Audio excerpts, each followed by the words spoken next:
In a quiet mountain town, nestled between forests and hills, there lived four inseparable friends: Ali, Kemal, Mustafa, and Mehmet. They spent most of their days together, laughing under the shade of an old tree at the edge of the square. Life was simple, predictable. But one day, something changed. An old man appeared. He walked slowly toward the boys, his coat dusty, his eyes sharp. In his hands, he held nothing but a story, and that story would change their lives forever. "Boys," he said, "a stranger has come to town. He carries a big backpack, a few tools, and a leather bag. He's looking for strong, young people who know these woods well. He says he'll pay handsomely if someone helps him." Curious, the boys followed the old man's directions and went to the cafe to meet the stranger. There he was, sitting alone with a quiet seriousness about him. He wore a faded coat, and on the table in front of him lay a worn leather pouch. He looked up.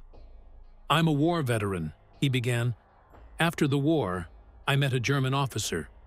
I spared his life, and in return, he gave me this." From the pouch, he pulled out an ancient map, old, cracked, and written in a language none of them recognized. But Kemal studied it for a moment and whispered, "I know this tree."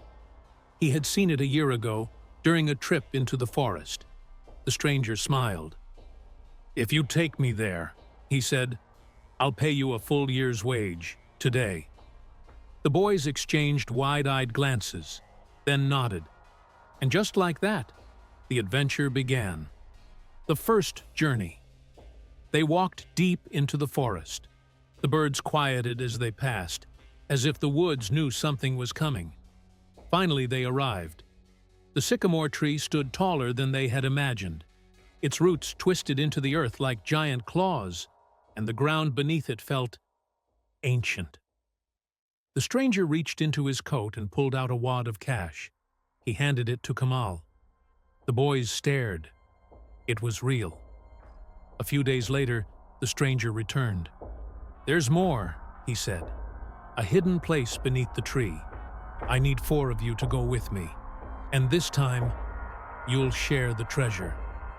The boys hesitated, but only for a moment. That night, they met him again. In the dark. He brought an old paper, written in strange symbols. He read aloud. The earth trembled. The roots split open. A hole appeared beneath the tree, glowing faintly in the night. Mehmet stayed behind to guard the entrance. The others went in. Below the tree, they walked through a narrow tunnel. Stone walls. Cold air. Silence. They reached a great stone door. Symbols carved deep into its surface. The stranger read from the paper once more. The door creaked open. First trial. The storm. They were standing on a platform in the middle of a wild, stormy sea. Waves crashed. Thunder roared. Monsters moved beneath the water. "Do not look around," the stranger warned. "Just follow me." They did. They made it through. Second trial. The fire. Through the next door, they entered a world of fire. Heat beat against their skin. The air burned their lungs, but they pressed forward. They reached the next door. Final trial. The palace. The stranger paused. "This is the final trial. Do not lift your head. Do not believe anything you see." The door opened. Inside, a palace of gold, jewels, dancing women, music in the air. It was perfect. Too perfect. Mustafa saw her, a woman who looked just like his mother. He gasped. He lifted his head. He stepped forward. And in an instant, the stranger, the boys, the palace, all turned to smoke. The aftermath. Mehmet waited. The night passed. The sun began to rise. And just like that, the whole vanished.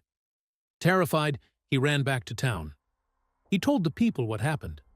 No one believed him. 1 week later, Ali returned. He said nothing. A few days after that, Kemal came back. "We were tested," he said, "and one of us failed." Some townspeople looked into the story. They traveled to the city Kemal mentioned. There, they found a man who remembered helping him. It was real. The hole never opened again. Mustafa and the stranger never returned. Ali never spoke another word. Every morning, he walked to the tree and left a handful of soil at its roots. The others never saw each other again. But in that quiet mountain town, the story lived on.